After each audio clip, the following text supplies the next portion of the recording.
Boa noite a todos. Mateus, capítulo 7.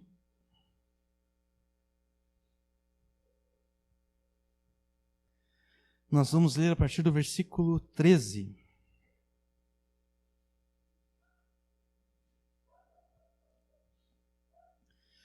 Entrai pela porta estreita, porque larga é a porta e espaçoso o caminho que conduz à perdição, e muitos são os que entram por ela.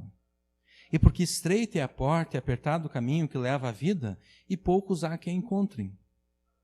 Acautelai-vos, porém, dos falsos profetas que vêm até vós vestidos como ovelhas, mas interiormente são lobos devoradores. Por seus frutos os conhecereis. Porventura colhem-se uvas dos espinheiros ou figos dos abrolhos? Assim toda árvore boa produz bons frutos, e toda árvore má produz frutos maus. Não pode a árvore boa dar maus frutos, nem a árvore má dar frutos bons. Toda árvore que não dá bom fruto, corta-se e lança-se no fogo. Portanto, pelos seus frutos os conhecereis. Nem todo o que me diz Senhor, Senhor, entrará no reino dos céus, mas aquele que faz a vontade de meu Pai que está nos céus. Muitos me dirão naquele dia, Senhor, Senhor, não profetizamos nós em teu nome? E em teu nome não expulsamos demônios? E em teu nome não fizemos muitas maravilhas? E então lhes direi abertamente, nunca vos conheci, apartai-vos de mim, vós que praticais a iniquidade.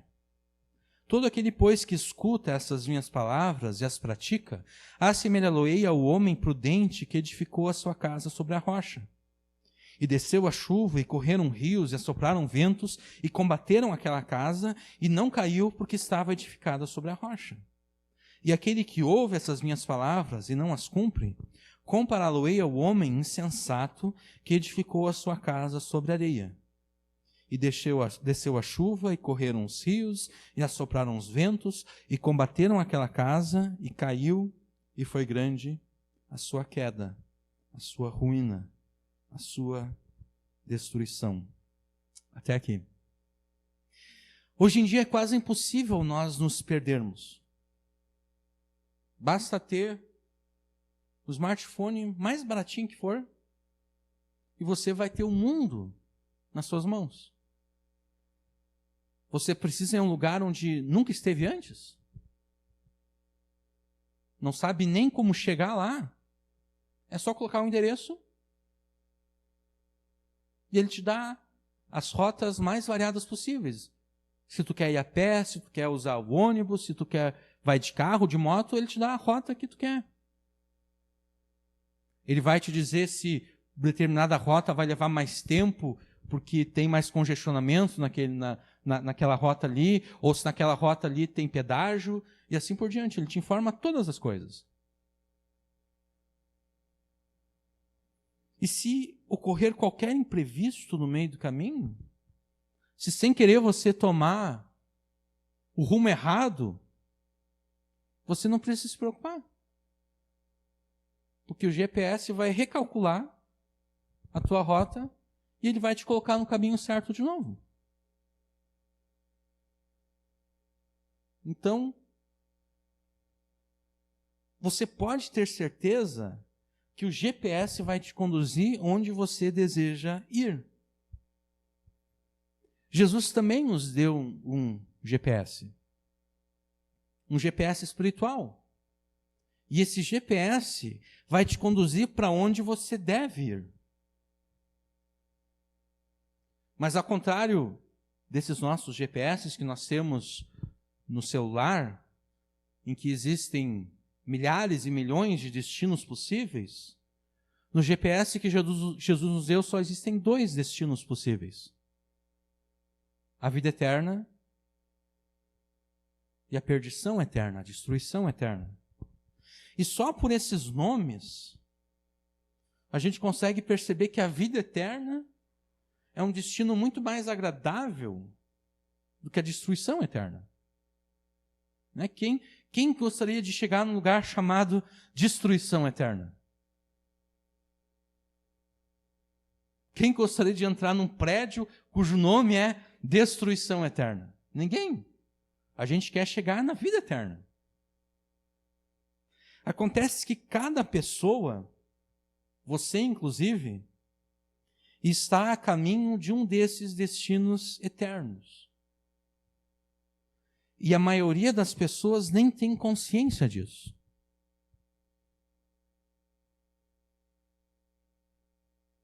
Mas essa falta de consciência não muda o fato de que todas as pessoas, você inclusive, estão se encaminhando para um desses destinos eternos.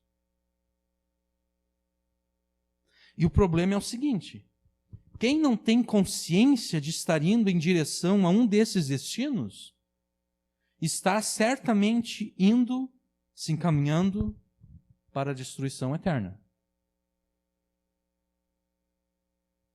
Isso é certo. Quem não tem consciência de que existem apenas dois destinos eternos e de que ela está se encaminhando para um desses dois destinos, quem não tem consciência disso, certamente está se encaminhando para a destruição eterna. Não existe nada mais certo do que isso. Isso é mais certo do que 2 mais 2 somarem 4.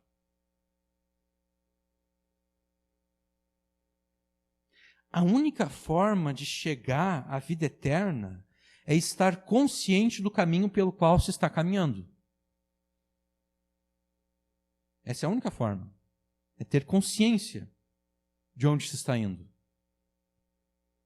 E para estar consciente desse caminho, é necessário dar atenção ao GPS espiritual que Jesus nos deu. E o GPS que Jesus nos deu te fornece 3 orientações básicas, mas cruciais, para que você alcance a vida eterna. A primeira orientação é o que você deve crer.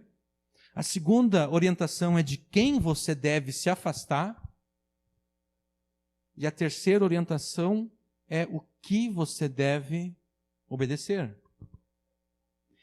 Para chegar à vida eterna, você deve crer no Evangelho de Jesus. Para chegar à vida eterna, você deve se afastar dos que falsamente pregam a Jesus. E para chegar à vida eterna, você deve obedecer às palavras de Jesus. Essas são as 3 orientações do GPS que Jesus nos deu. Mas o que vai acontecer se você desprezar essas 3 orientações fornecidas pelo GPS que Jesus nos deu? O que vai acontecer com você? Bom, o que acontece quando você está no seu carro e você está lá com o GPS ligado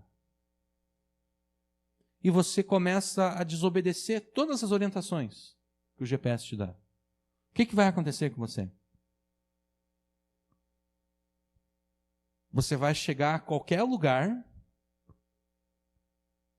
menos aquele lugar que você colocou ali no GPS, menos aquele endereço. Você vai chegar em qualquer lugar, menos o endereço que você de fato quer chegar. O mesmo ocorre aqui. Só que, como a gente viu antes, só existem 2 destinos. Então, se você ignorar as orientações do GPS de Jesus, você não vai chegar na vida eterna. Você não vai alcançar a vida eterna. Você vai alcançar a destruição eterna.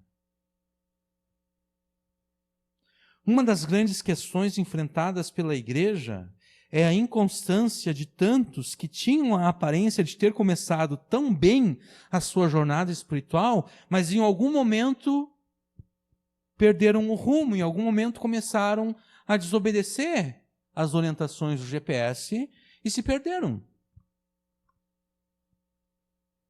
Acho que todos nós conhecemos pessoas assim.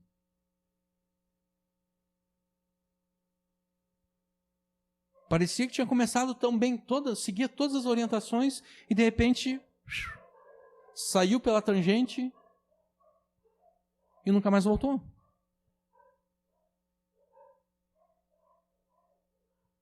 Não seja como esses que desprezam as orientações do GPS de Jesus, porque se você desprezar essas orientações, o único lugar onde você vai chegar é a destruição eterna. Fuja da destruição eterna, crendo no Evangelho, se afastando dos falsos pregadores e obedecendo às palavras de Jesus. Porque de nada adianta o aplicativo de GPS que você tem no celular te mostrar que logo adiante tem um baita de um buraco na estrada e que você deve tomar um outro caminho, se você continua seguindo naquele caminho. O que vai acontecer é que tu e o teu carro vão cair dentro do buraco. É o que acontece a todos aqueles que desobedecem às orientações de Jesus. O GPS de Jesus está dizendo, não dá para ir por esse caminho aqui.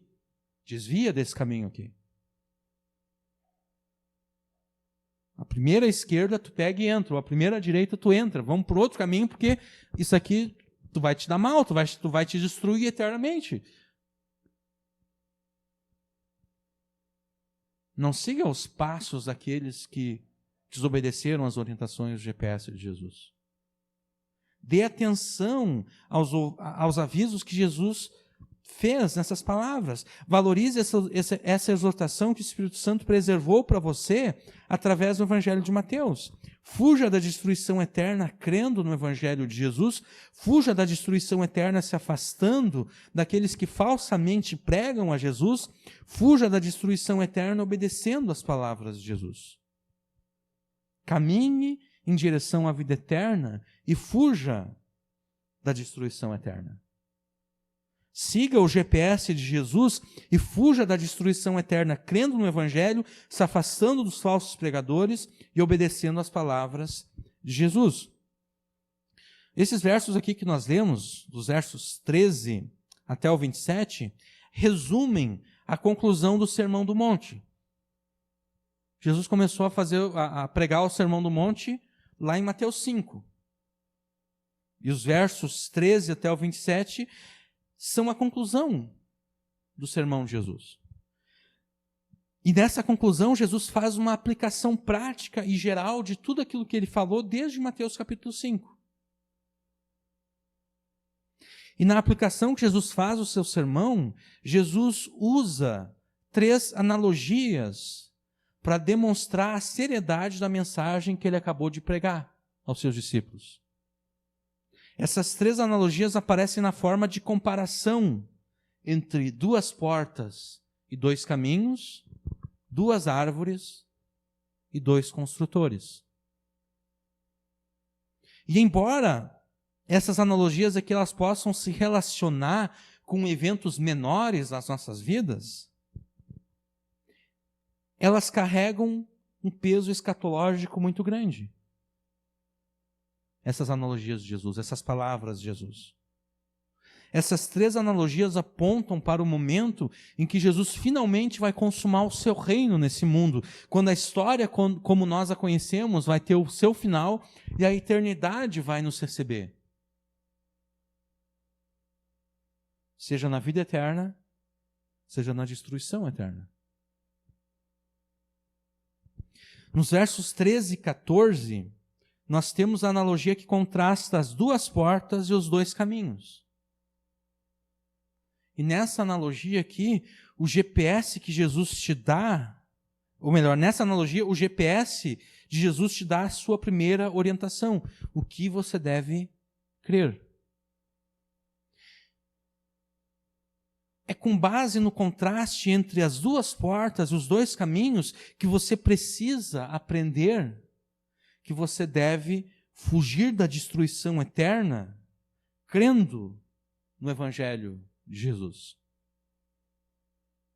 Diz os versos 13 e 14: Entrai pela porta estreita, porque larga é a porta e espaçoso o caminho que conduz à perdição, e muitos são aqueles que entram por ela. E porque estreita é a porta e apertado o caminho que leva à vida, e poucos há que a encontrem. O que contrapõe a porta larga e o caminho espaçoso, e a porta estreita e o caminho apertado, é a restrição que cada um desses conjuntos oferecem àqueles que entram e andam por eles. O que eu quero dizer com isso? Que é muito mais fácil passar por uma porta larga e andar por um caminho espaçoso. É muito mais fácil. Né? Em casa, a gente, várias vezes já, desde que eu sou criança, a gente sempre teve que ficar fazendo mudança de móveis. Tira uma coisa e bota para outra. A pior coisa que tem é tu estar movendo um móvel grande por uma porta pequena. Tu tem que fazer uma ginástica incrível para passar com um móvel grande por uma porta estreita. Tem que virar de lá, vira de cá, coloca as pernas primeiro, não dá, daí vai primeiro o outro, até que consegue passar. Se as nossas casas tivessem portas largas, é barbada. Não precisaria virar nada, só pegaria e já era. É muito mais fácil tu passar por uma porta larga, é muito mais fácil tu caminhar, tu andar por um caminho espaçoso. A gente pode pensar no trânsito também. É muito mais fácil transitar por uma rua, por uma avenida que tem um grande espaço, que é largo. Imagina agora uma rua bem estreitinha, com mão dupla e ainda com carros estacionados dos dois lados. É quase impossível transitar por ali. É isso que eu quero dizer quando eu falei que o que contrapõe a porta larga, o caminho espaçoso, e a porta estreita, o caminho apertado, é a restrição que cada um desses conjuntos oferece àqueles que entram e andam. A porta larga e o caminho espaçoso não restringe em nada aqueles que por eles entram e andam. Mas a porta estreita e o caminho apertado restringe o entrar, restringe o andar daqueles que entram e passam por ali. Jesus nos diz no verso 13 que nós devemos entrar pela porta estreita, mesmo que ela seja mais restritiva, mesmo que ela seja mais apertada, mesmo que seja mais difícil de entrar por essa porta. Por que Jesus nos diz isso? Porque, embora seja muito mais fácil entrar por uma porta larga e andar por um caminho espaçoso, quem entra pela porta larga e anda pelo caminho espaçoso está condenado à perdição, à destruição eterna. O que Jesus quer dizer com essa imagem de uma porta larga e de um caminho espaçoso? Jesus quer dizer que há lugar para todo tipo de pessoa ali. Existe lugar para todo tipo de pessoa na porta larga e no caminho espaçoso. Existe lugar para todo tipo de crença, para todo tipo de fé, para todo tipo de religião, filosofia e comportamento. Tudo vale ali, tudo pode ali. Na porta larga e no caminho espaçoso, existe lugar suficiente para todas as diversas perspectivas e opiniões e achismos humanos acerca da vida e acerca de Deus.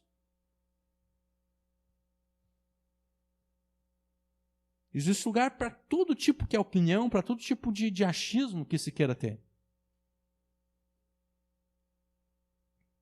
Na porta larga e no caminho espaçoso, o que impera é a tirania da pluralidade e da tolerância. Nós devemos valorizar a pluralidade de pensamento, a pluralidade de ideias. Nós devemos ser tolerantes com aqueles que pensam diferente de nós. É por isso que existe lugar para todo mundo. Todo tipo de pessoa, todo tipo de fé, de crença, de religião, de filosofia, de cosmovisão.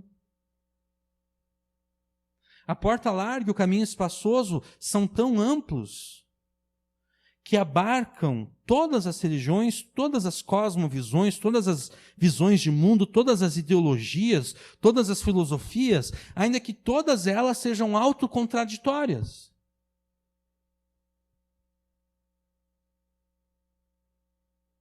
Ainda que uma religião contradiz o que a outra religião afirma. Ainda que uma filosofia contraria a outra filosofia. Ainda que uma cosmovisão, uma visão de mundo, seja o exato oposto da outra cosmovisão. A porta larga e o caminho espaçoso abarca todas essas coisas. mesmo que elas sejam autocontraditórias, mesmo que elas se neguem a si mesmas. E aqui é que está a pegadinha. Porque a gente poderia pensar, bom, se tem lugar para todo mundo, então também tem lugar para Jesus, então também tem lugar para o Evangelho. Mas não é bem assim. Mesmo sendo tão amplos, na porta larga e no caminho espaçoso, não existe lugar para qualquer reivindicação de verdade objetiva ou universal.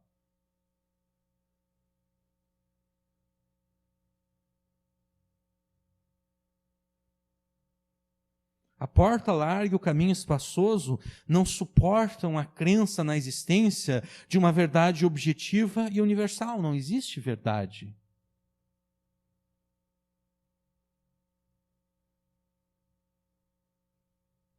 É tudo relativo. Tudo depende do ponto de vista da pessoa. Tudo depende das experiências anteriores que a pessoa teve e assim por diante. Cada um tem a sua própria verdade.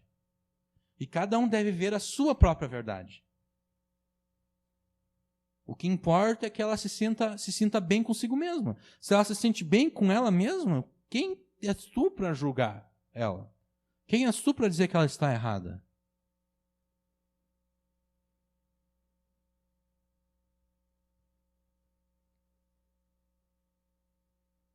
E esse tipo de pensamento se mostra na sabedoria humana, nos estudos humanos. Por exemplo, existe uma hermenêutica. A hermenêutica é a ciência da interpretação de textos. Existe uma hermenêutica que diz o seguinte: a partir do momento que alguém terminou de escrever um texto, a pessoa que escreveu aquele texto, ele morre. Quem dá sentido ao texto é o leitor.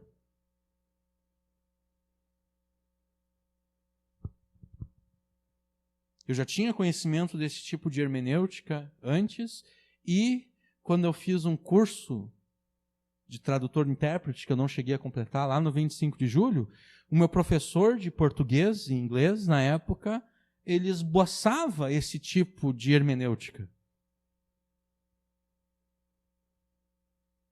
Ele dizia, a partir do momento que o autor terminou de escrever o texto, o autor morre, e quem determina o significado do texto são os leitores. Então, se 1000 pessoas leem aquele texto, tu pode ter 1000 interpretações diferentes daquele texto, e todas aquelas interpretações são válidas. Porque quem dá a interpretação do texto é o leitor, não é o autor que escreveu o texto. Enquanto o meu professor explicava isso, eu não falei nada. Mas eu estava pensando lá no meu lugar, pensei, bom, então a partir de agora, o Senhor não pode mais zerar a prova de ninguém. Porque o Senhor vai dizer, quando eu escrevi essa questão aqui, eu queria tal coisa. Mas o aluno, é ele que dá sentido à questão escrita. A partir do momento que o senhor terminou de escrever a prova, já era, o senhor morreu. É o aluno que determina o que aquilo ali significa. Então o aluno pode responder qualquer coisa e o professor não pode zerar. Aí ele poderia me dizer, bom, mas eu posso interpretar essa tua resposta aqui conforme eu quero também. E então eu tenho o direito de zerar a prova. E eu respondo, bom, e eu tenho o direito de interpretar o teu 0 como um 10. Porque a partir do momento que ele terminou de escrever o 0, eu posso entender que aquele 0 ali equivale a 10. E pronto. Está todo mundo feliz. Está todo mundo certo.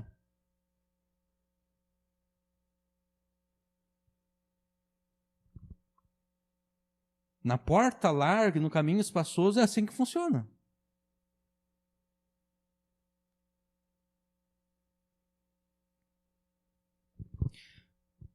A porta larga e o caminho espaçoso não suportam a crença na existência de uma verdade objetiva universal. E ainda que se cresce na existência de uma verdade objetiva, a porta larga e o caminho espaçoso impõem uma descrença completa na possibilidade de se aprender e compreender a verdade. Ainda que existisse verdade, é impossível nós atingirmos essa verdade. É impossível nós compreendermos essa verdade. Essa verdade está além da nossa compreensão. E como a verdade não pode ser aprendida e nem compreendida, na porta larga e no caminho espaçoso, a verdade ela é completamente desnecessária. Na porta larga e no caminho espaçoso, a verdade não serve para nada.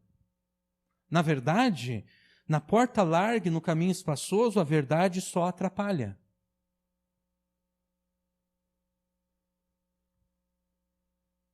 A porta larga e o caminho espaçoso não comportam a ideia de que exista alguma coisa que sequer pareça com a verdade absoluta ou com valores morais objetivos universais. Na porta larga e no caminho espaçoso não existe a possibilidade de que alguém em algum lugar possa estar certo acerca de uma coisa e outra pessoa possa estar errado. Posso estar errada acerca daquela coisa. Não existe essa possibilidade.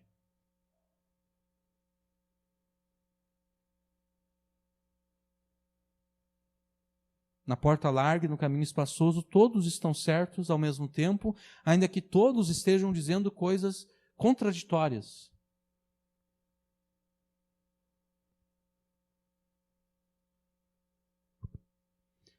Na porta larga e no caminho espaçoso não há verdade. E se não há verdade, então não há erro. E se não há erro, então todos estão certos.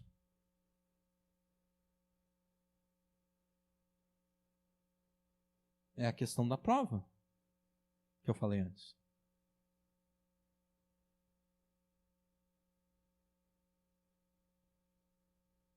Todos estão certos. Ainda que a cosmovisão de cada um contrarie todas as outras. A porta larga e o caminho espaçoso é o sistema do mundo que se rebela contra Deus. Porque essa rejeição da verdade é a rejeição de Deus. Porque quem é a verdade absoluta? Deus é a verdade absoluta. E as coisas só são verdade porque Deus diz que elas são verdade. Só é verdade que 2 mais 2 somam 4 porque Deus disse que 2 mais 2 é igual a 4. É só por isso.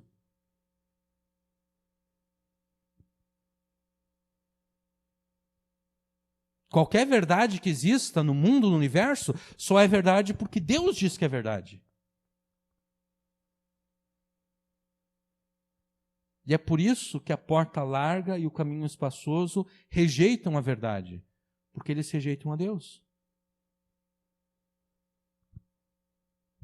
A porta larga e o caminho espaçoso é o sistema do mundo que se rebela contra Deus. E é a maioria das pessoas que se conforma ao mundo. É a maioria das pessoas que entram pela porta larga e andam pelo caminho espaçoso, se rebelando contra Deus, até chegar ao seu destino final,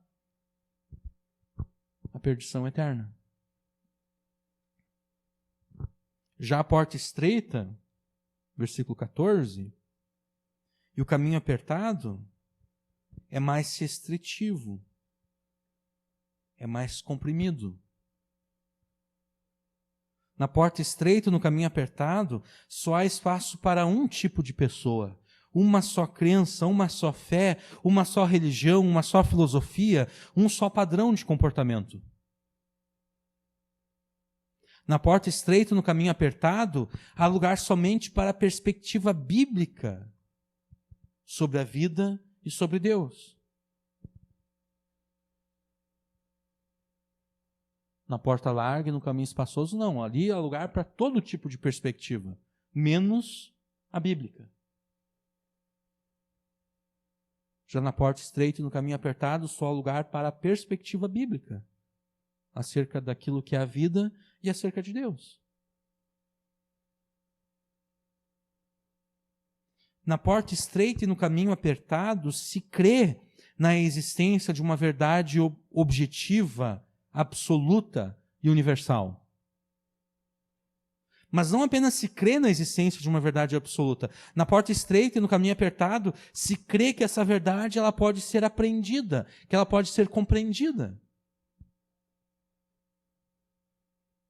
Isso quer dizer que na porta estreita e no caminho apertado, se alguém não se conforma e se ajusta à verdade, essa pessoa é considerada errada e está, objetivamente falando, errada.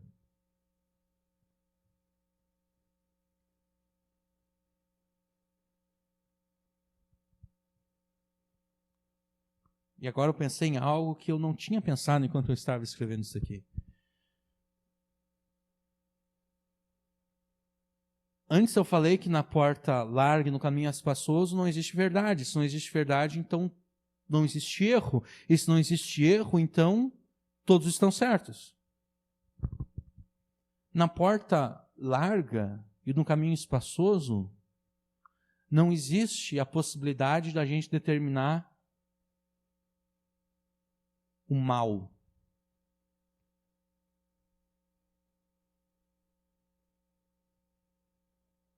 Porque todos estão certos. Todos são bons. Quem disse que eu não posso matar uma outra pessoa? Se eu acho que eu devo matar, quem que é a autoridade sobre mim? Só porque alguém resolveu escrever num conjunto de leis que diz que é errado eu matar alguém, quem é essa pessoa para impor a vontade dela a mim?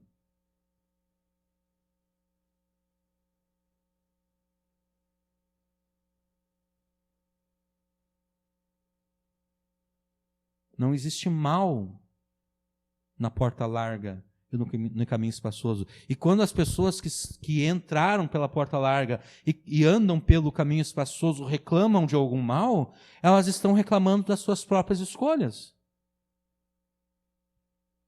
Porque elas assumiram uma posição de que é impossível ela dizer que tal ação é má, tal ação é ruim, tal ação deve ser punida.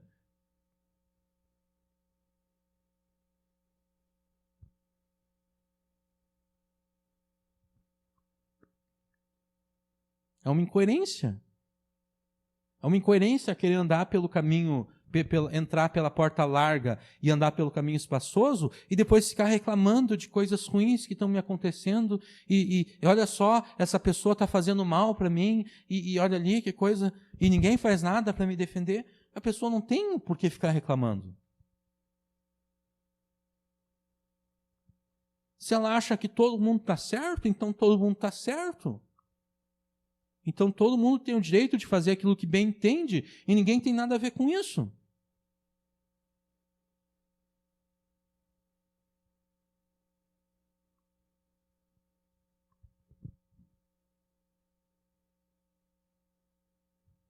Na porta estreita e no caminho apertado, se alguém não se conforma e não se ajusta à verdade, essa pessoa é considerada errada, essa pessoa está objetivamente errada. Essa pessoa é má por estar errada, por andar no erro, por fazer o erro. Na porta estreita, no caminho apertado, a verdade ela é revelacional, ou seja, a verdade só é atingida porque Deus resolveu se revelar a nós. E somente pode ser aprendida por meio do estudo da revelação que Deus fez a nós.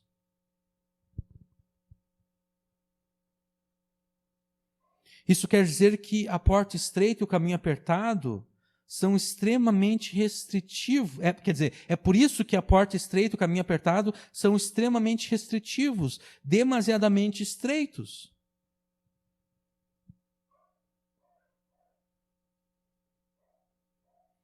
Para entrar pela porta estreita e andar pelo caminho apertado, é necessário que a pessoa abandone todas as suas ideias erradas. Todas as concepções erradas que ela tinha antes, ela tem que abandonar. Porque ela não vai conseguir passar pela porta estreita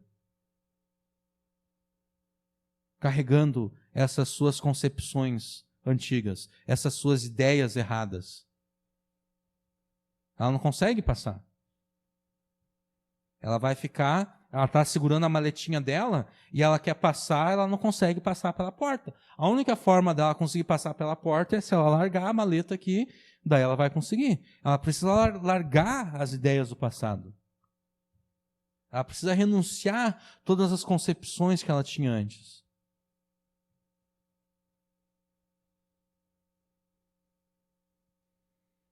Para entrar pela porta estreita, andar pelo caminho apertado, é necessário que a pessoa abandone todas as suas ideias erradas e se conforme e se ajuste à verdade do Evangelho de Jesus.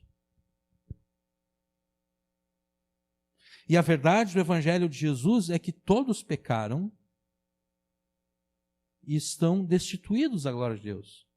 Estão aquém da glória de Deus. E a menos que nós creiamos em Jesus que morreu e ressuscitou para a salvação dos pecadores, todos nós enfrentaremos a perdição eterna. Todos nós enfrentaremos a destruição eterna. E ainda que a gente pudesse pensar na porta, no caminho apertado, na porta estreita, como sendo um caminho de dificuldades, porque muitas vezes é assim que é apresentado, quando se prega sobre esse texto. Que é um caminho difícil, complicado, em que a vida é cheia de tribulações e sofrimentos e assim por diante, ainda que se possa se referir ao caminho apertado como caminho de dificuldades, a analogia que Jesus faz aqui trata mais acerca da exclusividade da verdade bíblica.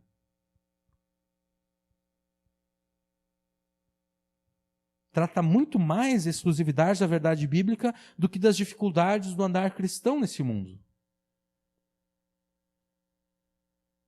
A exclusividade do Evangelho de Jesus faz com que poucos consigam entrar por essa porta. Faz com que poucos consigam caminhar por esse caminho apertado. Mas o destino final de todos aqueles que, crendo no Evangelho, entram pela porta estreita e andam pelo caminho apertado, é a vida eterna. Você tem abandonado toda a sabedoria humana, mundana e satânica para crer no Evangelho de Jesus? Para crer de forma exclusiva no Evangelho de Jesus? Ou você ainda carrega consigo alguma bagagem, trazendo visões e cosmovisões satânicas, mundanas e humanas? Você está contrabandeando ideias mundanas, humanas, satânicas, para dentro da porta estreita?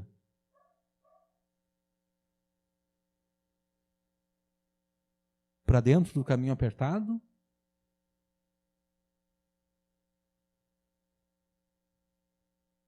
Ou você abandonou todas essas coisas já? Você não pode afirmar crer no Evangelho de Jesus e ainda continuar crendo em conceitos e ideias que contrariam o Evangelho de Jesus. Não faz sentido. Não faz sentido eu afirmar que 2 mais 2 é igual a 4 e logo depois afirmar que 2 mais 2 é igual a 5.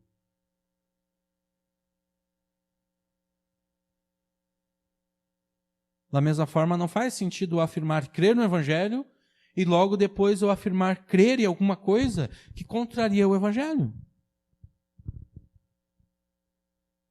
Toda a verdade do Evangelho, ela está implícita no Antigo Testamento e está explícita no Novo Testamento. Então você não pode afirmar crer no Evangelho e ao mesmo tempo defender ideias que contrariam a palavra de Deus. Não tem como. É impossível fazer isso. Quem faz isso, quem tenta fazer uma mistura entre o Evangelho e ideias antibíblicas, essa pessoa não está andando pelo caminho apertado. Essa pessoa não entrou pela porta estreita, ela não está andando pelo caminho apertado. Quem tenta misturar as coisas de Deus com as suas próprias ideias, ou com as ideias do mundo, ou com as próprias ideias de Satanás.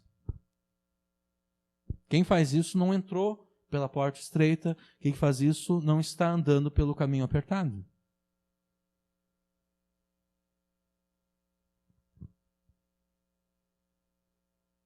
Quem faz isso passou pela porta larga e está caminhando pelo caminho espaçoso. Se apegue à palavra de Deus como a verdade revelada por Deus. Se apegue a Jesus como a verdade encarnada de Deus. A palavra de Deus é a verdade revelada.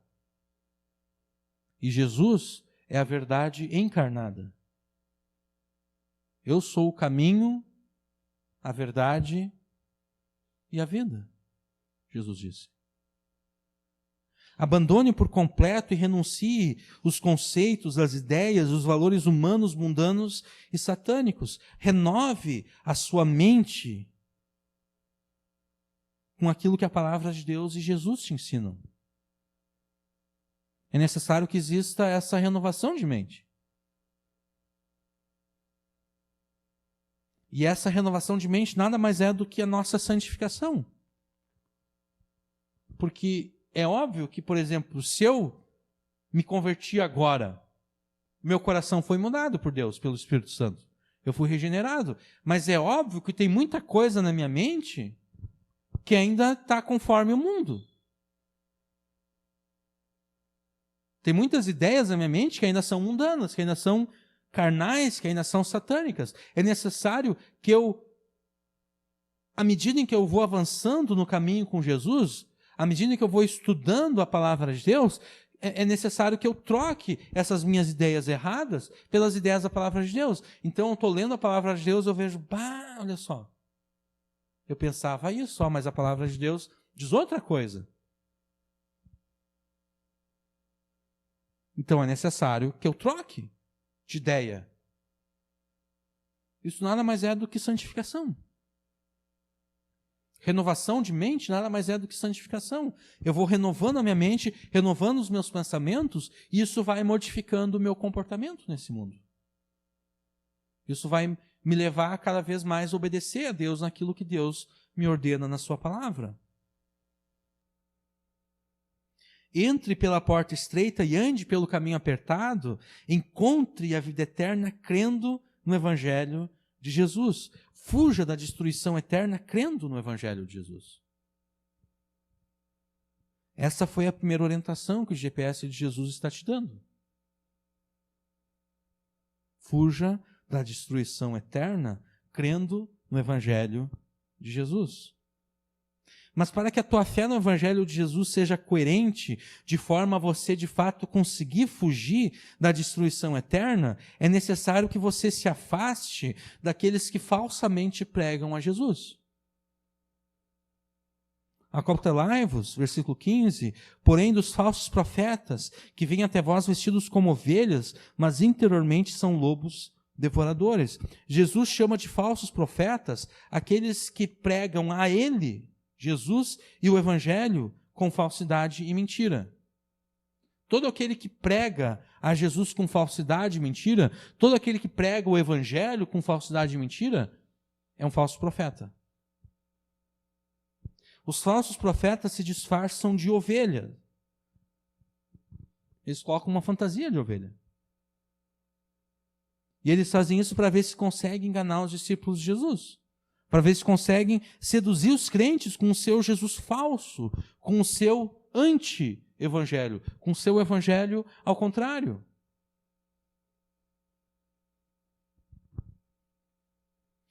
E a pegadinha é que os falsos profetas usam uma linguagem bíblica e cristã quando eles pregam. Eles usam a palavra de Deus quando eles pregam. Eles usam a palavra de Deus para enganar os crentes. É isso que os falsos profetas fazem.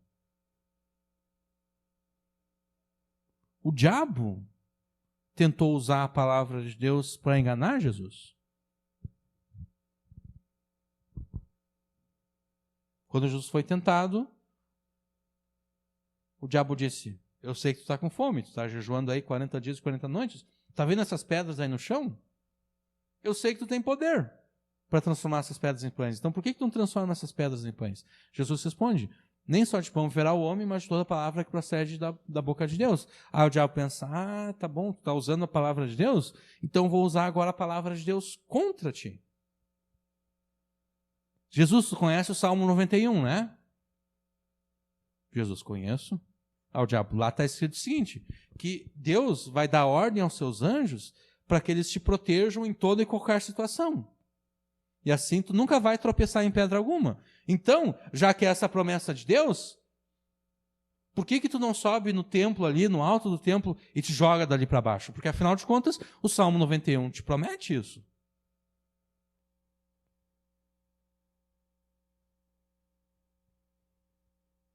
O diabo usou a palavra de Deus para tentar enganar Jesus. E os falsos profetas vão usar a palavra de Deus para tentar nos enganar.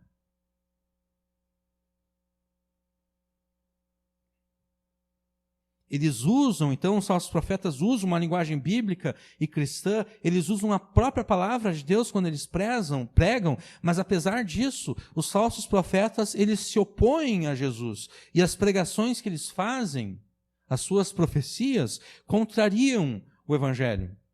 E é por isso que Jesus nos faz esse alerta contra os falsos profetas.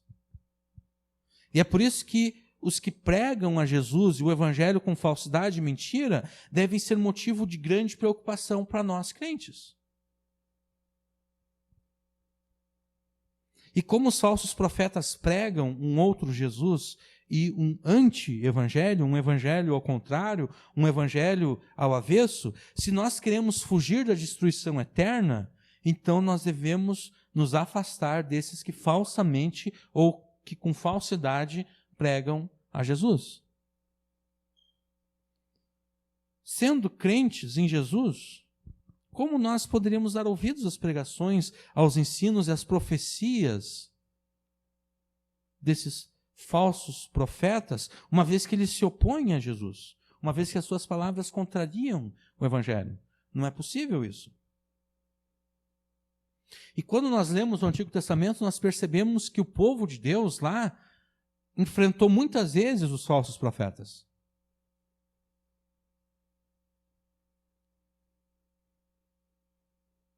E Deus não abandonou o seu povo à própria sorte. Deus, através de Moisés, mostrou ao seu povo como eles poderiam identificar os falsos profetas e o que deveria de ser feito com esses falsos profetas. Então a gente vai ver isso, vamos abrir em Deuteronômio, capítulo 18.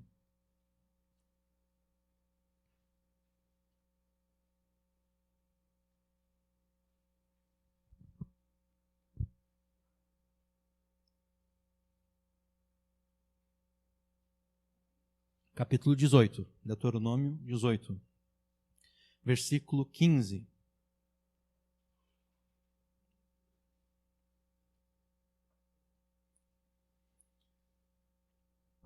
Há dois tipos de falsos profetas. A gente vai ver aqui o primeiro tipo, tá? Deuteronômio 18, versículo 15. O Senhor teu Deus te levantará um profeta no meio de ti, aqui está se referindo a Jesus, tá? O Senhor teu Deus te levantará um profeta no meio de ti, de teus irmãos, como eu, a ele ouvireis. Conforme a tudo que pediste ao Senhor teu Deus em Horebe, no dia da Assembleia, dizendo: não ouvirei mais a voz do Senhor teu Deus, nem mais verei este grande fogo, para que não morra. Então o Senhor me disse: falaram bem naquilo que disseram. Eis, lhes suscitarei um profeta no meio de seus irmãos, como tu, e porei as minhas palavras na sua boca, e ele lhes falará tudo o que eu lhe ordenar. E será que qualquer que não ouvir as minhas palavras, que ele, esse profeta, que nós sabemos que é Jesus, falará em meu nome, eu requererei dele, desse que não deu atenção às palavras faladas. Porém, o profeta que tiver a presunção de falar alguma palavra em meu nome, que eu não lhe tenha mandado falar, ou o que falar em nome de outros deuses, esse profeta morrerá. E se disserdes no teu coração, como eu vou conhecer a palavra que o Senhor não falou? Quando o profeta falar em nome do Senhor, e essa palavra não se cumprir, nem suceder assim, essa é a palavra que o Senhor não falou. Com soberba a falou aquele profeta. Não tenhas temor dele. Há dois tipos de falsos profetas. Esse aqui é o primeiro tipo de falso profeta. Ele profetiza as imaginações do seu próprio coração. Ele imagina alguma coisa e ele profetiza aquilo. É muito comum isso nos cultos evangélicos hoje. Profetiza para o teu irmão. Diz isso para o teu irmão, profetiza para o teu irmão. Aí o pastor lá está na frente e diz o que tem que dizer para o teu irmão. Mas isso é aquilo que ele está imaginando no coração dele. Né? E eu tenho quase certeza que 99% das coisas que são ditas ali não se cumprem. Ou é uma coisa tão geral que não tinha como não se cumprir. Né? Porque tem isso também. Eu posso profetizar uma coisa tão geral, uma coisa que eu sei que certamente vai acontecer, que daí é barbado eu acertar todas as profecias. Né? É só eu continuar falando essas coisas gerais.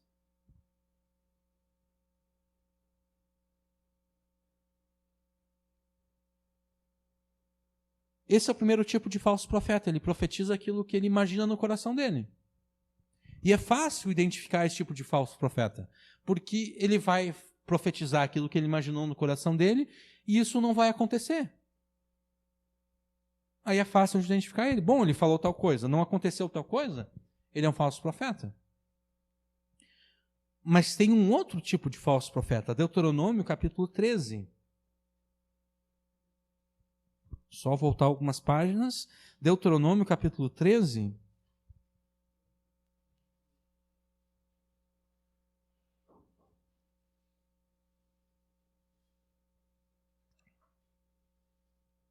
Versículo 1.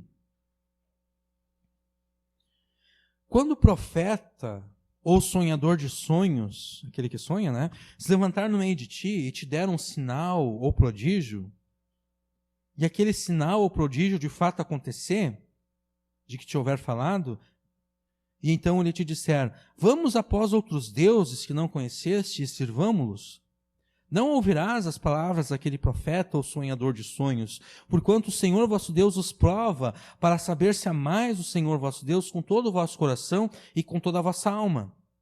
Após o Senhor vosso Deus andareis, e a Ele temereis, e os seus mandamentos guardareis, e a sua voz ouvireis, e a Ele servireis, e a Ele vos achegareis. E aquele profeta ou sonhador de sonhos morrerá, pois falou rebeldia contra o Senhor vosso Deus, que vos tirou da terra do Egito, e vos resgatou da casa da servidão, para te apartar do caminho que te ordenou o Senhor teu Deus, para andares nele. Assim tirarás o mal do meio de ti.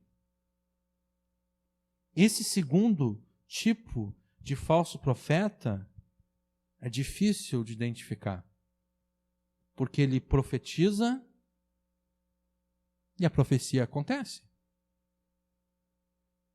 Ele fala, vai acontecer tal coisa.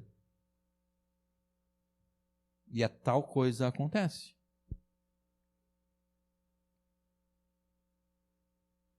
Esse é um pouco mais difícil de identificar. A pegadinha do segundo tipo falso de profeta é que ele usa o cumprimento da sua profecia ou os grandes sinais e maravilhas que ele fez para justificar a sua pregação falsa.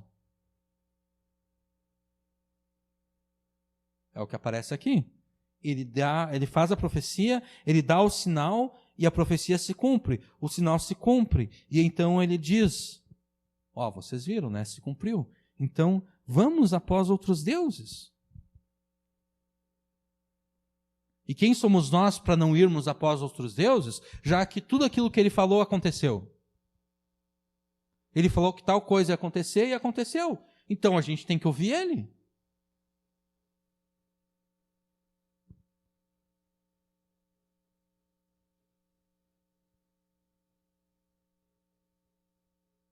E o erro desse pensamento, a gente tem que ouvir ele, está em a gente pensar que todas as coisas sobrenaturais que acontecem são de Deus. Aqui está o erro básico, que muitos crentes caem. Sim, sim.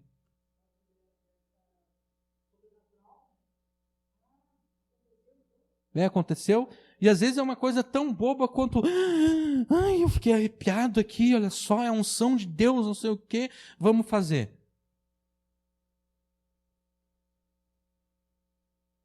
Quer dizer que se tu está vendo um filme de terror e tu fica arrepiado de medo, então também é a ação do Espírito Santo se manifestando ali?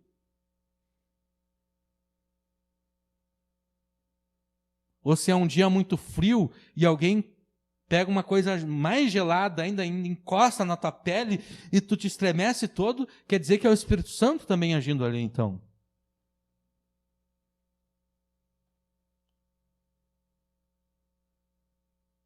Esse é o erro básico. E o problema é que nós cometemos esse erro básico muitas vezes. O cara falou tal coisa aconteceu, vamos acreditar em tudo que ele está falando, porque Deus está com ele. E a gente até poderia pensar, mas vamos após outros deuses. Bom, a partir do momento que o cara começa a dizer vamos após outros deuses, fica fácil da gente identificar ele, mas na verdade não. Porque os outros deuses, eles podem ter o mesmo nome do Deus da Bíblia. Por exemplo, quando Israel faz os bezerros de ouro, quando Arão faz os bezerros de ouro, ele chama os bezerros de ouro de Yahvé, o nome de Deus. Ele dá, o nome que ele chama os bezerros de ouro é o nome de Deus. Ele chamou o Deus falso com o nome do Deus verdadeiro.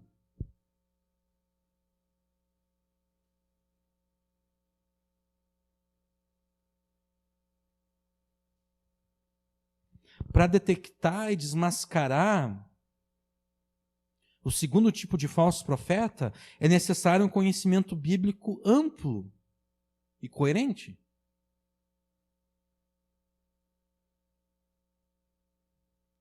É necessário conhecer muito bem a palavra de Deus para conseguir detectar o erro e rebater o erro. Para usar a linguagem de Jesus no Sermão do Monte, é necessário conhecer a reta justiça. É necessário conhecer as Escrituras com precisão, a fim de nós julgarmos, porque Jesus disse que nós devemos julgar segundo a reta justiça. É necessário que nós conheçamos a reta justiça com precisão, para que nós venhamos a julgar e assim desmascaremos os falsos profetas. E nós devemos entender que os falsos profetas podem ser qualquer tipo de líder dentro da igreja e até mesmo membros da igreja que não são líderes. Porque olha só como continua aqui, Deuteronômio 13, versículo 6.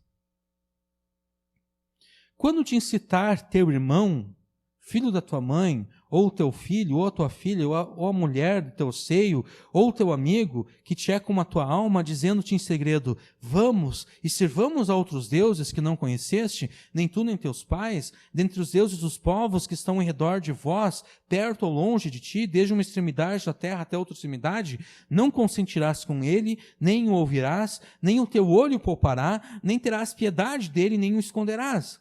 Mas certamente o matarás, a tua mão será a primeira contra ele para o matar, e depois a mão de todo o povo, e o apedrejarás até que morra, pois te procurou apartar do Senhor teu Deus, te tirou da terra do Egito, da casa da servidão.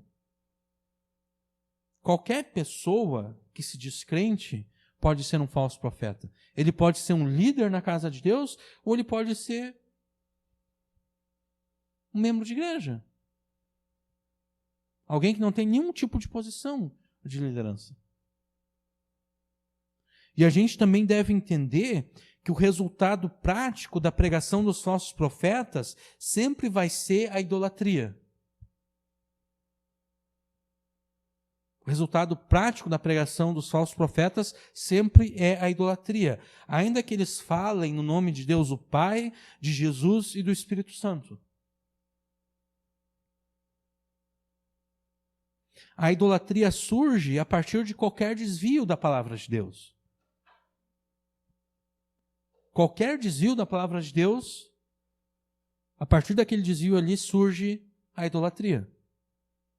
Uma vez que qualquer ensino contrário à palavra de Deus revela um outro Jesus.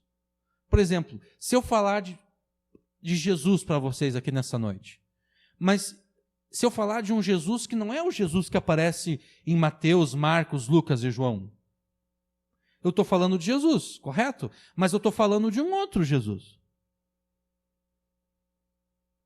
Não é do mesmo Jesus da Bíblia. E se vocês creem nesse Jesus que eu estou falando para vocês, que não é conforme Mateus, Marcos, Lucas e João, vocês se tornam idólatras.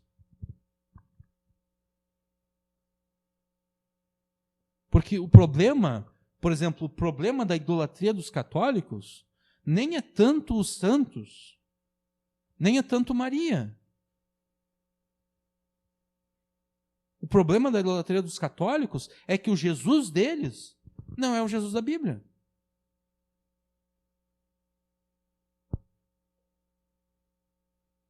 O escritor de Hebreus disse que Jesus morreu uma vez só para resolver a questão do pecado. Mas o Jesus dos católicos, não. É por isso que, então, toda a missa, ou melhor, todo culto católico tem a missa, tem o sacrifício da missa, onde o padre reencena o sacrifício de Jesus, porque é necessário aquele reencenamento ali para que o fiel possa ter os seus pecados perdoados. Toda vez que o padre consagra a hóstia e o vinho, ele está sacrificando a Jesus mais uma vez. É um Jesus diferente da palavra de Deus. Porque Jesus, a palavra de Deus, morreu uma única vez.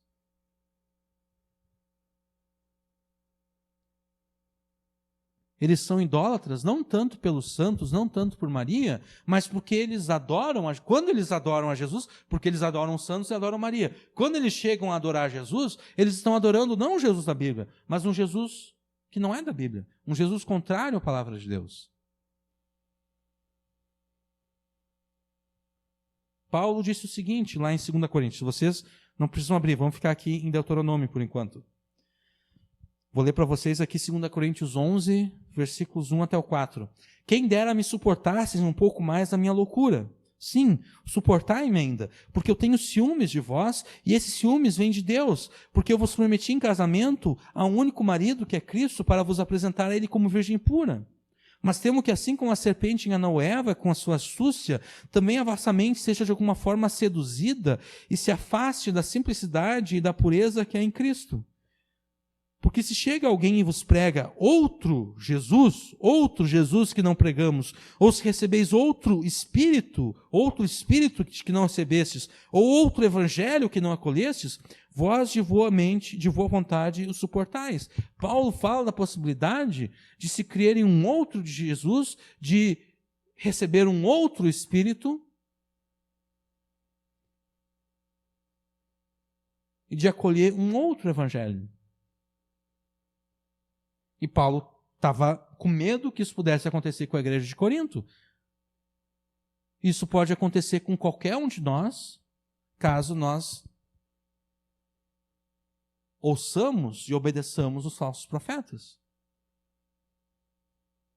Nós estaremos crendo em um outro Jesus. Nós estaremos recebendo um outro Espírito. Nós estaremos acolhendo um outro Evangelho. Se nós crermos na falsa pregação dos falsos profetas, nós nos tornaremos idólatras, porque a falsificação da palavra de Deus nos faz crer em um Jesus impostor, em um Deus falso e num Espírito que não é santo. E antes de nós voltarmos para Mateus 7, eu quero que vocês prestem atenção no que deve ser feito com os falsos profetas. Eles devem ser mortos. Quer ver? Deuteronômio 13, versículo 5. E aquele profeta ou sonhador de sonhos morrerá, pois falou rebeldia contra o Senhor vosso Deus, que vos tirou da terra do Egito e vos resgatou da casa da servidão para te apartar do caminho que te ordenou o Senhor teu Deus para andares nele. Assim tirarás o mal do meio de ti. Também versículo 8 até o 10. Não consentirás com ele, nem o ouvirás, nem o teu olho poupará, nem terás piedade dele, nem o esconderás. Mas certamente o matarás. A tua mão será a primeira contra ele para o matar, e depois a mão de todo o povo. E o apedrejarás até que morra, pois te procurou apartar do Senhor teu Deus, que te tirou da terra do Egito, da casa da servidão. E também Deuteronômio 18, onde nós estávamos antes. Deuteronômio 18, versículo 20. Porém, o profeta que tiver a presunção de falar alguma palavra em meu nome, que eu não lhe tenha mandado falar, ou que falar em nome de outros deuses, esse profeta morrerá. Então, os falsos profetas devem ser mortos. Nós devemos matar os falsos profetas. E daqui a pouco nós vamos ver como nós vamos matar os falsos profetas. Mateus capítulo 7, a gente pode voltar agora.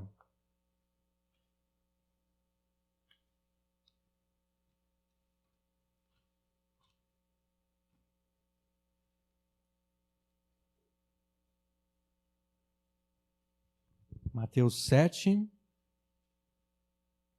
versículo 15. Acautelai-vos, porém, dos falsos profetas que vêm até vós vestidos como ovelhas, mas interiormente são lobos devoradores. Vistos de longe, os falsos profetas vão parecer profetas verdadeiros. Porque vistos de longe, a gente vai pensar que a fantasia que eles estão usando de ovelha é de fato verdadeira, que eles são de fato ovelhas.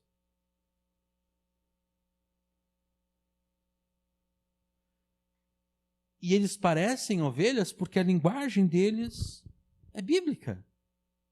É uma linguagem cristã. Eles falam de Jesus, de Deus, do Espírito Santo. Eles usam as palavras da Bíblia, eles usam os versículos da Bíblia. E os trejeitos dele parecem trejeitos cristãos. Eles andam como crentes, eles falam como crentes, eles parecem crentes. Mas eles só parecem crentes, eles só parecem ovelhas. De fato, eles são lobos devoradores disfarçados de ovelhas. E a única forma de identificar um falso profeta é a partir de uma análise minuciosa dos frutos desse falso profeta. Versículo 16. Por seus frutos os conhecereis. É necessário se reconhecer o falso profeta pelos frutos desse falso profeta. É necessário julgar todos aqueles que pregam a palavra de Deus, é necessário ver os frutos de todos aqueles que pregam a palavra de Deus e testar esses frutos para ver se eles são frutos de profetas verdadeiros, de pregadores que pregam com fidelidade a palavra de Deus, ou se são frutos de profetas falsos, de pessoas que falsificam a palavra de Deus. É necessário conhecer os pregadores da palavra de Deus pelos frutos que eles produzem. Por seus frutos os conhecereis, disse Jesus. É necessário, então, uma análise minuciosa dos frutos de todos aqueles que pregam, para determinar se eles são falsos profetas ou não. E o fundamento dessa análise minuciosa é a palavra de Deus. Os frutos daqueles que pregam devem ser condizentes com a palavra de Deus. Quais são os frutos que nós devemos esperar de um servo de Deus, a fim de julgarmos com exatidão e sabermos se aquela pessoa que prega é um falso profeta ou de fato é um pregador que prega com fidelidade a palavra de Deus? O fruto é um fruto duplo. É o seu ensino, aquilo que a pessoa ensina, e aquilo que ela faz. É o fruto daquilo que ela ensina e o fruto daquilo que ela faz. Ao julgarmos alguém a fim de determinarmos a falsidade ou a fidelidade dessa pessoa, nós devemos perguntar o seguinte: essa pessoa de fato está ensinando o Evangelho de Jesus?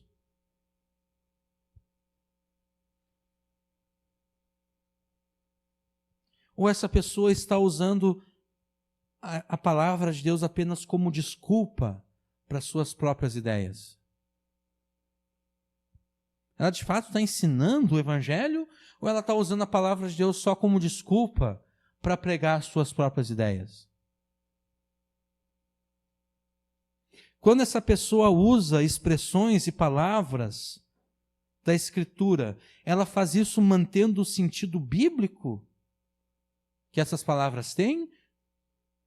Ou essa pessoa esvazia o sentido bíblico dessas palavras e usa essas palavras com um novo significado, com um significado não bíblico?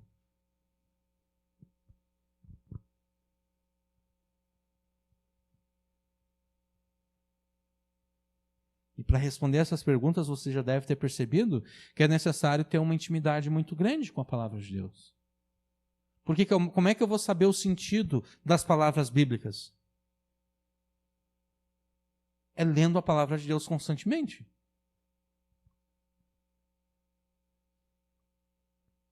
É ouvir a pregação da palavra de Deus, onde eu sei que se prega com fidelidade de forma constante.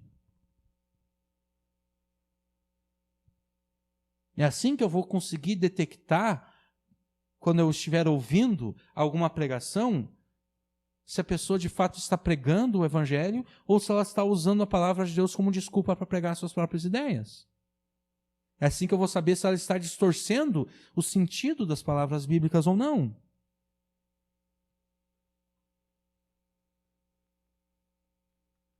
A gente deve notar que não é a ocorrência de sinais e maravilhas o fruto. Porque existe algo, como é que eu posso dizer?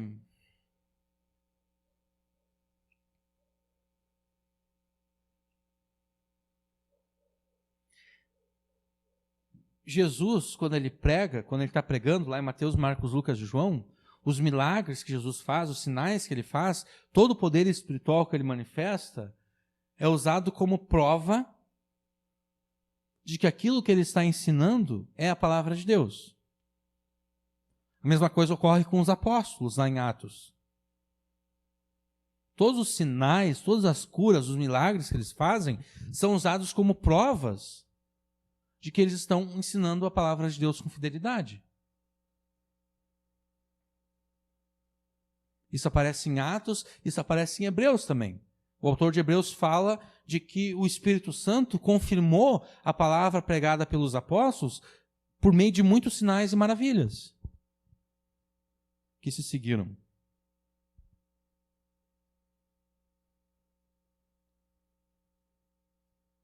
Mas a questão para por aí. Hoje em dia, por que era assim naquela época? Porque naquela época, Deus ainda estava completando a sua revelação. Naquela época, os apóstolos ainda estavam escrevendo a palavra de Deus, o Novo Testamento, aquilo que nós temos como Novo Testamento. Então era necessário essa assinatura de Deus sobre tudo aquilo que os apóstolos estavam pregando e ensinando. Mas a partir do momento em que a palavra de Deus cessou de ser escrita, a partir do momento que a revelação da palavra de Deus ficou completa, os sinais e maravilhas não servem mais para autenticar a pregação que está sendo feita. Porque, do contrário, Paulo não poderia, então, escrever lá aos Tessalonicenses que o anticristo, que o iníquo, o perverso, virá fazendo muitas maravilhas. com o poder de Satanás. E ele vai enganar as pessoas com todas essas maravilhas, porque as pessoas vão pensar que aquelas maravilhas ali estão sendo feitas por Deus e não pelo diabo. E também, o próprio Mateus aqui, Jesus, não vai fazer muito sentido.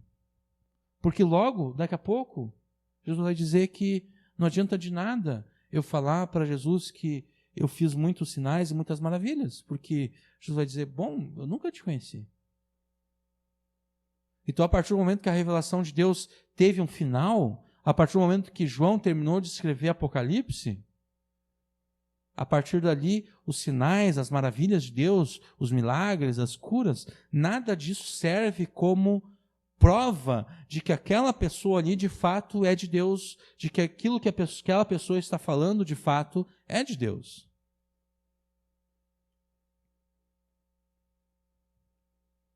Uma vez que nós identificamos um falso profeta, seria sábio nós gastarmos tempo dando a esse falso profeta atenção, escutando ele, ouvindo ele? Será que seria sábio fazer isso? Versículo 16. Por seus frutos os conhecereis. Porventura colhem-se uvas dos espinheiros?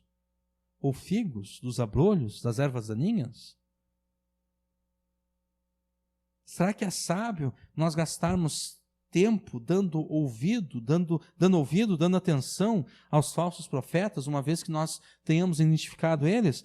Essa dúvida surge porque em alguns momentos os falsos profetas acabam se traindo e eles até acabam ensinando a verdade de Deus. Dito que até um relógio estragado está certo 2 vezes ao dia. Porque se a pilha daquele relógio ali acabar agora, terminar, quase 9 horas, amanhã de manhã, quando tiver quase 9 horas, vai estar certo o relógio. E de noite também. Então, o falso profeta, muitas vezes, ele acaba se traindo e ele ensina alguma verdade. Será que vale a pena a gente dar ouvidos ao falso profeta, porque talvez ele fale alguma verdade? Será que a gente pode aproveitar o pouco de verdade que sai da boca de um falso profeta? O ensino de Jesus é que um falso profeta sempre foi um falso profeta, desde o início. O falso profeta jamais foi um profeta verdadeiro que por alguma razão se transformou em um falso profeta e então começou a pregar falsidades acerca de Jesus. É isso que Jesus quer dizer quando ele fala que não é possível colher uvas de um pé de espinhos. Assim também como não é possível colher figos de ervas daninhas. Se eu quero comer uvas, não adianta eu encontrar um espinheiro por aí. Se eu quero comer uvas, eu tenho que ir até uma videira. E se eu quero comer figos, eu devo procurar uma figueira. Não adianta eu encontrar qualquer mato por aí, qualquer erva daninha por aí e querer colher figos dali. Não, tem que ir até uma figueira. Do mesmo modo, se eu quero a verdade, eu não devo ir àquele que claramente pretende ensinar mentiras e falsidades, ainda que uma vez ou outra ele fale uma verdade aqui e outra lá. Se eu quero a verdade, eu devo procurar alguém que de fato ensine a verdade por estar comprometido com a verdade de Jesus, por estar comprometido com a verdade da palavra de Deus. E agora então nós chegamos à segunda analogia usada por Jesus, analogia no qual ele contrasta as duas árvores, versículos 17 e 18.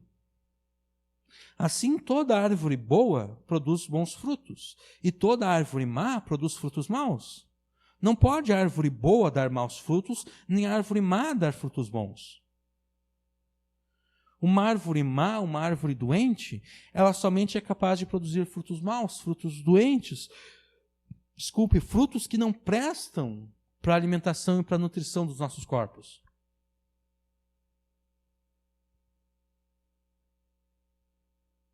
somente uma árvore boa e saudável é capaz de produzir frutos bons, frutos saudáveis, frutos que, se nós comermos, vão alimentar e vão nutrir os nossos organismos. E assim como é impossível, então, que uma árvore má dê bons frutos e vice-versa, assim também é impossível que um falso profeta ensine de forma coerente a palavra de Deus. É impossível. Porque toda a determinação do coração dele é falsificar a palavra de Deus. Ainda que eles digam uma verdade aqui, outra lá, os falsos profetas são capazes somente de ensinar rebeldia contra a palavra de Deus, rebeldia contra o Evangelho. E eles fazem isso usando a própria palavra de Deus. Então, a única forma segura de aprender a verdade é a partir de alguém que ensina a verdade por estar comprometido com a verdade. Todos nós sabemos que veneno de rato, por exemplo, grande parte do conteúdo ali do veneno é de fato inofensivo. Grande parte do veneno, a gente poderia dizer 97% do conteúdo da embalagem é algo que não vai fazer nenhum mal para o rato. O que vai matar o rato são aqueles 3% de substância que de fato faz mal, que de fato intoxica e mata. A questão é que, uma vez que eles foram misturados, os 97% de coisas inofensivas com 3% de coisas que são de fato que fazem mal, é impossível separar. Uma vez que eles foram misturados, é impossível separar. O mesmo se aplica aos falsos profetas. Ainda que eles misturem verdades com seus ensinos falsos, é impossível separar. Se eu dissesse para você que eu criei um método para separar o veneno do rato daquilo que é inofensivo, você comeria o veneno do rato que eu te desse? Que eu fosse te dar? Olha, mas é um método seguro, comprovado. Eu consigo separar aquilo que faz mal daquilo que não faz mal. Pode comer com segurança. Nenhum de nós faria isso, né? Nenhum de nós é louco o suficiente para fazer isso. Então, por que você arriscaria com algo que é muito mais perigoso do que veneno de ratos? Porque o veneno de ratos, ele mata só o teu corpo.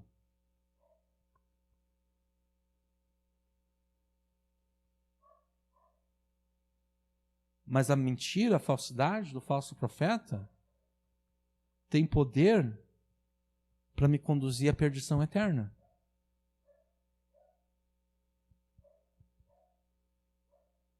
Então, da mesma forma que você não se arriscaria comendo esse veneno de ratos que eu disse para vocês que eu consegui separar a parte inofensiva dele, que não teria nenhum risco, da mesma forma que vocês não se arriscariam comendo isso, você também não deve arriscar a vida eterna ouvindo um falso profeta. Ainda que uma vez ou outra ele fale algo verdadeiro. Porque não vale a pena o risco. E a questão é que a mentira, ela é sempre mais agradável, ela é sempre mais fantástica do que a verdade. A verdade sempre é pé no chão. A verdade sempre é mais chata. É por isso que as fake news fazem tanto sucesso. Porque a fake news é sempre algo... Bolsonaro fechou a Globo. Nossa! As pessoas acreditam e compartilham isso porque é fantástico. É fantástico. O Bolsonaro fechou a Globo, mas é mentira.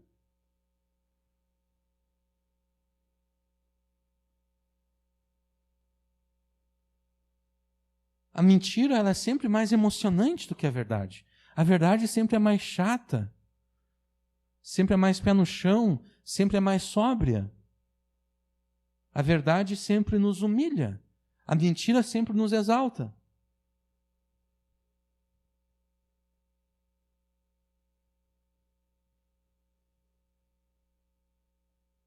É muito mais seguro Se a gente quer se alimentar, é muito mais seguro comer uma comida que a gente sabe que não vai fazer mal do que se arriscar a comer uma comida de rato que algum louco disse que conseguiu separar a parte que faz mal, né? É muito mais seguro a gente comer um feijão e um arroz com ovo frito do que veneno de rato. É muito mais fácil, seguro e sábio aprender de alguém que ensine a verdade de Jesus por estar comprometido com a verdade do Evangelho da Palavra de Deus. Se a gente quer aprender a verdade, para que a gente vai se submeter a um falso profeta só porque ele uma vez ou outra vai dizer alguma verdade? É muito mais seguro, fácil, simples e sábio aprender a verdade de Deus com alguém que de fato ensina a verdade de Deus, com alguém que de fato esteja comprometido com a verdade de Deus. Versículo 19. Toda árvore que não dá bom fruto, corta-se e lança-se no fogo. Sendo que o destino dos falsos profetas é a perdição eterna no inferno, qual não será o destino daqueles que se assentam para ouvir os ensinos desses falsos profetas? Vai ser a perdição eterna também, vai ser a destruição eterna também. E a gente não deve se enganar pensando que esse assunto é algo bobo e sem importância. Versículo 20. Portanto, pelos seus frutos os conhecereis. A questão é tão séria que Jesus repete aquilo que ele havia dito no versículo 16. Versículo 16, Jesus diz, por seus frutos os conhecereis. No versículo 20, ele diz de novo, portanto, pelos seus frutos os conhecereis. É necessário nós nos esforçarmos para reconhecermos e nos afastarmos daqueles que pregam a Jesus com falsidade, daqueles que pregam a Jesus com mentiras. E por que isso? Por que é necessário esse esforço?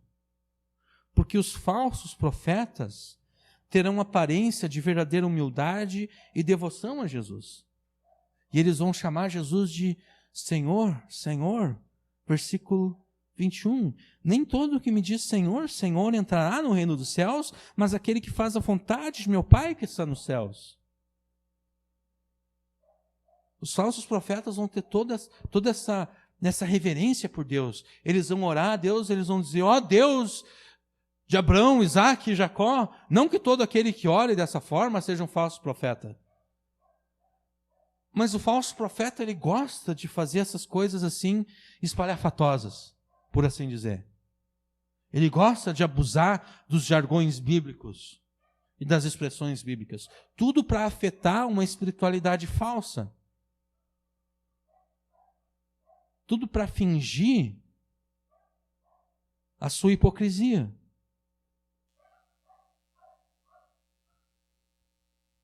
Os falsos profetas são religiosos hipócritas. E os religiosos hipócritas aproximam-se de Jesus com palavras reverentes. Senhor, Senhor. Mas ao mesmo tempo, as suas vidas contrariam essa suposta reverência. Quem despreza a verdade bíblica e desobedece à vontade de Deus está fora dos limites do reino dos céus, ainda que as suas palavras pareçam ser extremamente reverentes e extremamente espirituais. Jesus diz que os falsos profetas estão fora dos limites do reino dos céus, ainda que eles lhe reverenciem dizendo, Senhor, Senhor. Jesus não é como nós. Nós nos deixamos enganar por elogios, por bajulações. Basta a pessoa fazer algum elogio para nós e a gente já se abre para o engano. Né? Nós somos tão carentes que qualquer pessoa faz um elogio, pode ser o elogio mais hipócrita, e a gente já se derrete todo e a gente já está aberto para ser enganado. Jesus não é carente como nós. Jesus não está lá no céu, ai, como eu queria que alguém me elogiasse, como eu queria que alguém me louvasse, como eu queria que alguém me adorasse, como eu queria que alguém me chamasse de Senhor, Senhor, e daí ele ouve alguém chamando ele de Senhor, Senhor, e Jesus, aquele fulano de tal gosta de mim, olha só. Jesus não é carente como nós. Jesus não se deixa enganar por bajulações, louvores e declarações de amor que são hipócritas.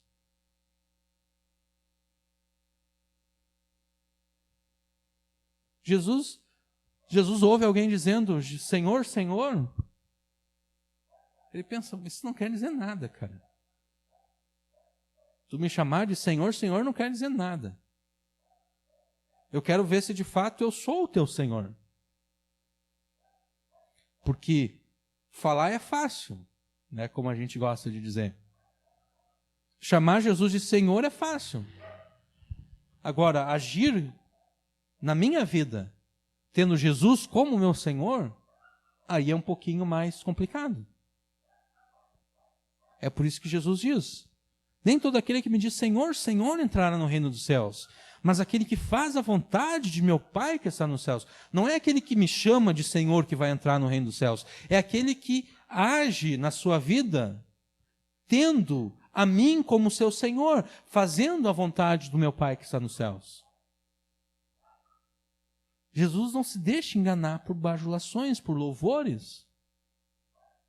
Aquele que crê verdadeiramente em Jesus e no Evangelho vai obedecer a palavra de Deus, vai cumprir na sua vida a vontade de Deus. E como os falsos profetas e os seus seguidores apenas bajulam de forma hipócrita a Jesus, sem fazer a vontade de Deus nas suas vidas, todos eles vão ficar do lado de fora do reino dos céus. Por quê? Porque os falsos profetas e todos aqueles que os ouvem se recusam a fazer a vontade de Deus.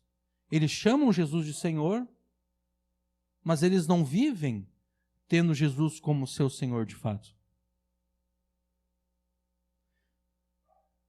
Eles negam o senhorio de Jesus com as suas rebeldias, com as suas desobediências. Por acaso você também tem feito isso? Por acaso você também tem se aproximado de Jesus chamando-lhe Senhor, Senhor, mas se recusa a fazer a vontade de Deus na sua vida? Não se rebele assim contra Deus e contra Jesus, porque o teu fim não vai ser bom. O teu destino não será a vida eterna, será a destruição eterna. Não siga o exemplo dos falsos profetas que negam o senhorio de Jesus com as suas desobediências. Se esforce para reconhecer e para se afastar daqueles que pregam a Jesus com falsidade. Mas, além disso, por que é necessário esse esforço para reconhecer e se afastar daqueles que pregam a Jesus com falsidade? Porque o falso profeta vai tentar ganhar credibilidade junto a você por meio dos sinais e maravilhas que ele faz. Versículos 22 e 23. Muitos me dirão naquele dia, Senhor, Senhor, não profetizamos nós em teu nome? E em teu nome não expulsamos demônios? E em teu nome não fizemos muitas maravilhas? E então lhes direi abertamente, nunca vos conheci. Apartai-vos de mim, vós que praticais a iniquidade. A gente tem que se lembrar daquilo que nós vimos antes em Deuteronômio 13. O segundo tipo de falso profeta, ele usa as suas profecias, os seus sinais, as suas maravilhas para tentar enganar o povo de Deus. E então, quando ele tiver cativado os crentes com as suas profecias, sinais e maravilhas feitas todas em nome de Jesus, quando ele conseguir cativar o povo de Deus com as suas profecias, sinais, maravilhas feitas em nome de Jesus, o falso profeta passará a lhes ensinar a rebelião contra a palavra de Deus, usando a palavra de Deus nesse processo. Quando tiver seduzido o povo de Deus com as suas profecias, sinais e maravilhas feitas em nome de Jesus, o falso profeta vai reinterpretar a mensagem bíblica para pregar um Jesus falso. Ele vai fazer uso das profecias, sinais e maravilhas feitas em nome de Jesus para mudar o significado das palavras bíblicas a fim de anunciar suas próprias imaginações. O falso profeta usará suas profecias, sinais e maravilhas feitas em nome de Jesus para deturpar o evangelho de Jesus e para conduzir à perdição eterna aqueles que o ouvem. E com isso eu não estou dizendo que todos aqueles que profetizam, fazem sinais e maravilhas estão enganando. Não estou dizendo isso. Muitos servos fiéis de Deus profetizam, fazem sinais, maravilhas, curas, milagres e assim por diante. Mas por que eles são servos fiéis? Não é porque eles fazem essas coisas. É porque eles pregam com fidelidade a palavra de Deus. É por isso que eles são fiéis.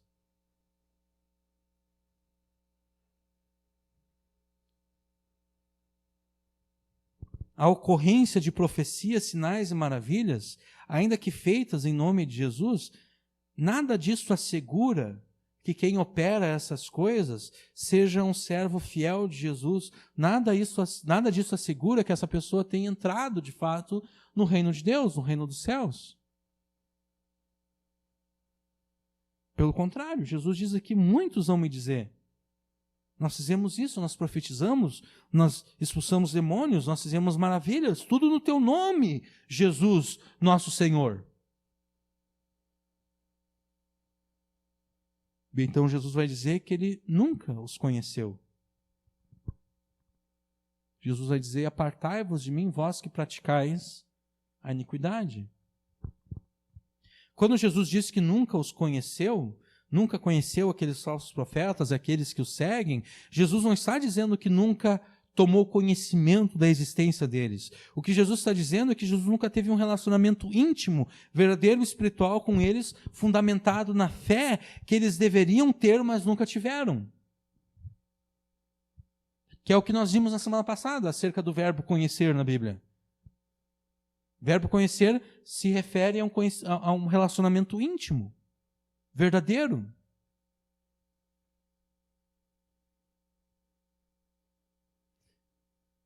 Como eles nunca creram em Jesus, como eles nunca reconheceram seus pecados e se arrependeram desses pecados, a vida dos falsos profetas e daqueles que os seguem é marcada pela injustiça, é marcada pela iniquidade. E o destino eterno de todos aqueles que cometem iniquidade e injustiça é ir para longe de Jesus. Apartai-vos de mim, vós que praticais a iniquidade. Então, se você não quer ser eternamente afastado de Jesus, você deve se afastar agora de todos aqueles que com falsidade e mentira pregam a Jesus. Ou você se afasta agora mesmo de todos aqueles que pregam a Jesus com falsidade e mentiras, ou então o próprio Jesus vai se afastar de você eternamente no último dia. E aqui é que entra a morte dos falsos profetas. Nós devemos matar os falsos profetas.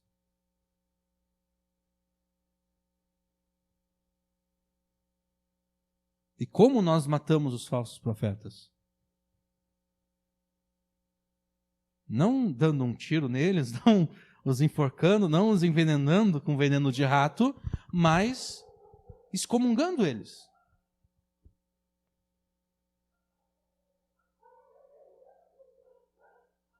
No Antigo Testamento, quando alguém cometia algum pecado extremamente grave, essa pessoa era morta. Era extirpada do meio do povo de Deus. No Novo Testamento, as pessoas são extirpadas do meio de Deus por meio da excomunhão.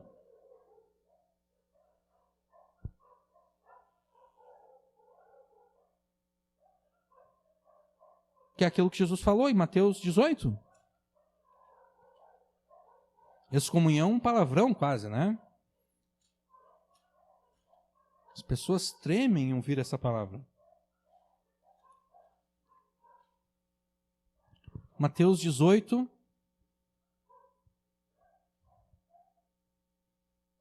quinze.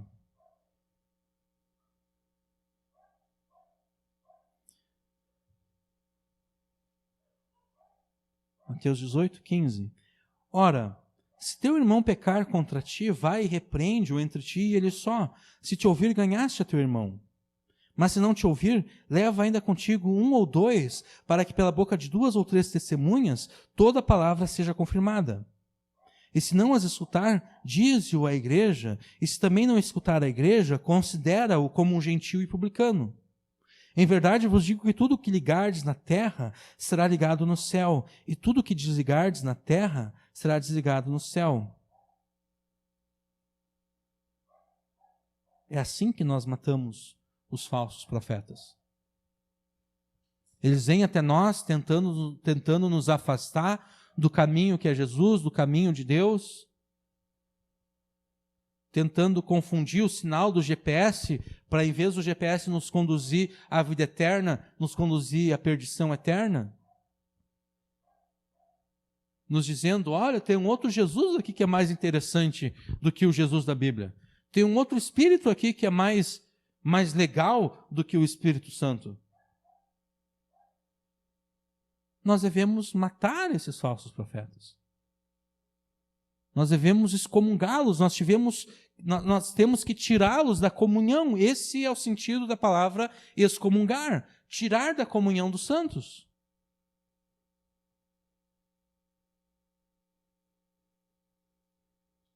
E quando nós tirarmos os profetas, esses falsos profetas da comunhão dos santos, aquilo que nós estamos ligando aqui na terra estará sendo ligado lá no céu. É isso que esse versículo aqui se refere.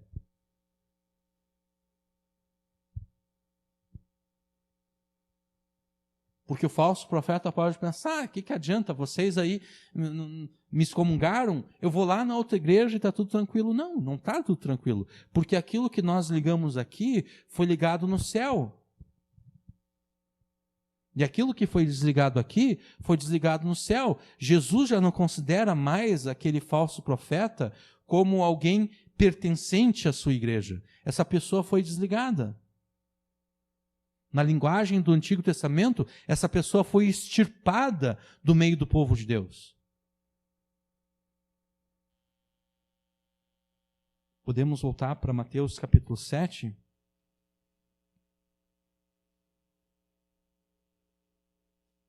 Ou você se afasta agora mesmo de todos aqueles que com falsidade e mentira pregam a Jesus, ou então o próprio Jesus vai se afastar eternamente de você no último dia. E se Jesus se afastar eternamente de você no último dia, o teu destino não vai ser a vida eterna. O teu destino vai ser a destruição eterna. Você deve dar atenção à segunda orientação que o GPS de Jesus está te dando. O GPS está dizendo, encontre a vida eterna se afastando daqueles que com mentiras e falsidade pregam a Jesus. Fuja da destruição eterna se afastando dos que falsamente pregam a Jesus. Os falsos profetas são falsos porque as suas palavras e obras contrariam a vontade de Deus. Eles contrariam as palavras de Deus. Esse é o fruto duplo que nós falamos antes. O fruto do ensino, eles ensinam errado, e o fruto de como eles se comportam no meio das pessoas. Eles agem de forma contrária à palavra de Deus. Eles eram como os fariseus na época de Jesus. E então, já que você vai fugir da destruição eterna, afastando-se daqueles que pregam a Jesus com falsidade e mentiras, você também não deve imitar as obras deles. As obras de desobediência deles. Já que você vai fugir da destruição eterna, se afastando daqueles que pregam a Jesus com falsidade, você deve aproveitar também para obedecer às palavras de Jesus. Então nós chegamos na última analogia de Jesus, na qual Jesus contrasta dois construtores. Versículo 24, Mateus 7, 24. Todo aquele, pois, que escuta essas minhas palavras e as pratica, assemelhá-lo-ei ao homem prudente que edificou a sua casa sobre a rocha. E desceu a chuva, e correram rios, e assopraram ventos, e combateram aquela casa, e não caiu, porque estava edificada sobre a rocha. Mas aquele que ouve essas minhas palavras e não as cumpre, compará-lo-ei ao homem insensato que edificou a sua casa sobre areia. E desceu a chuva, e correram rios, e assopraram ventos, e combateram aquela casa, e caiu, e foi grande a sua queda, foi grande a sua ruína, a sua destruição. Com essa analogia aqui, na qual Jesus contrasta dois construtores, Jesus te dá a terceira orientação para que você fuja da destruição eterna. Você deve obedecer às palavras de Jesus. Nós devemos notar algumas coisas nessa analogia aqui dos dois construtores. Esse desastre meteorológico aqui, essa chuva que veio, chuva torrencial, esses rios que, como é que eu posso dizer aqui? Transbordaram, obrigado pela palavra, tinha esquecido. Os rios que transbordaram por causa da grande chuva, os grandes ventos que vieram, todo esse desastre meteorológico aqui não se refere a ataques satânicos ou demoníacos. Muitas vezes a gente pode até pensar que sim, mas não é. A chuva vir, os rios correrem, os ventos soprarem, nada disso são ataques satânicos ou demoníacos. Esse desastre meteorológico aqui também não se refere às tragédias que acontecem na nossa vida diária. Como, por exemplo, decepções, tristezas, doenças, crises e mortes. Não é nada disso. Esse desastre meteorológico não é outra coisa senão um momento no qual Jesus vai vir para julgar os vivos e os mortos. Esse é o desastre meteorológico aqui. Quando Jesus virá para julgar os vivos e os mortos, é como que se ocorresse uma grande tempestade. Não é que vai ocorrer, é como que se ocorresse uma grande tempestade.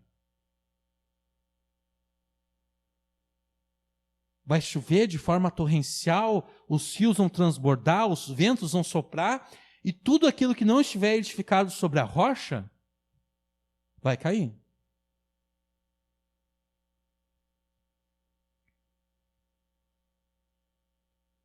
Esse desastre meteorológico não é outra coisa senão o momento no qual Jesus virá para julgar os vivos e os mortos, a fim de dar a cada pessoa a sua destinação eterna, ou a vida, ou a destruição eterna.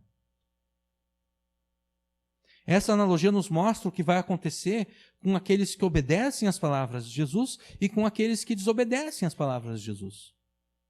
O que vai acontecer com essas pessoas quando Jesus vier para julgar a terra e os seus habitantes? Quem crê no Evangelho e pela sua fé obedece a Jesus, obedece às palavras de Jesus, é semelhante ao construtor que edificou a sua casa sobre a rocha.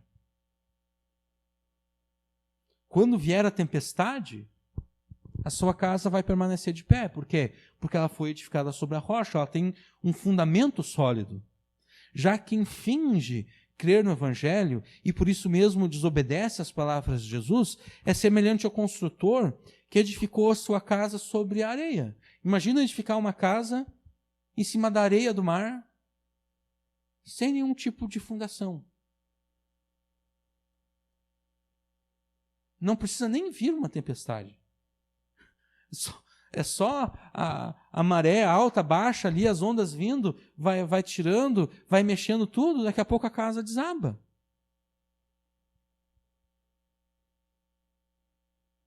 A casa desses dois construtores aqui são as suas vidas. A casa que eles estão edificando são as suas vidas. A rocha é o Evangelho de Jesus, que tem por base a morte de Jesus pelos nossos pecados e a justiça de Jesus que nos é dada quando nós cremos nele. A areia são todas as outras crenças, filosofias e religiões que se contrapõem ao Evangelho. A rocha é a sabedoria e o poder de Deus manifestados em Jesus, na sua morte, na sua ressurreição e na sua ascensão aos céus. A areia é a mistura da sabedoria e do poder humano, mundano e diabólico. Então nós podemos dizer que aqueles que entram pela porta estreita e andam pelo caminho apertado, esses rejeitam os falsos profetas e, como consequência, eles edificam as suas vidas sobre a rocha, sobre o Evangelho.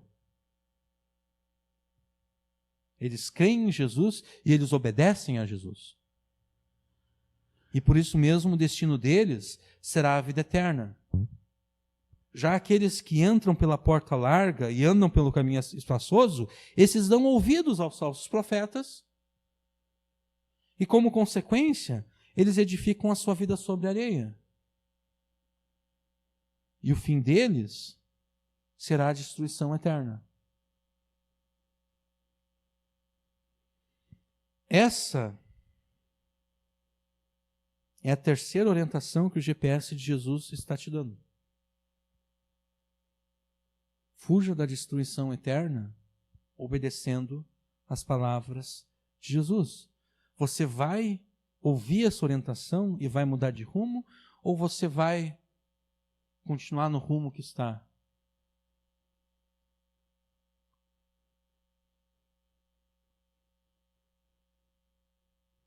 Você vai fazer como aquela pessoa que ignora o que o GPS está dizendo, que tem um baita de um buraco na estrada à frente, que se ela continuar andando, ela vai cair com o carro dentro do buraco, ou você vai dar atenção ao alerta que o GPS está te dando? A orientação que o GPS está te dando? Dizendo que você deve fugir da perdição eterna.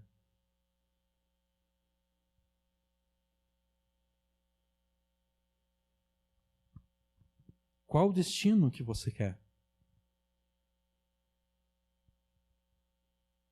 A vida eterna ou a destruição eterna? É fácil a gente responder a vida eterna, né? Porque só um louco diria destruição eterna. Mas a questão não é o que nós respondemos da boca para fora. A questão é o que nós demonstramos com a nossa vida. Essa é a questão. Fuja da destruição eterna crendo no Evangelho de Jesus. Fuja da destruição eterna se afastando daqueles que pregam a Jesus com falsidade. Fuja da destruição eterna obedecendo as palavras de Jesus.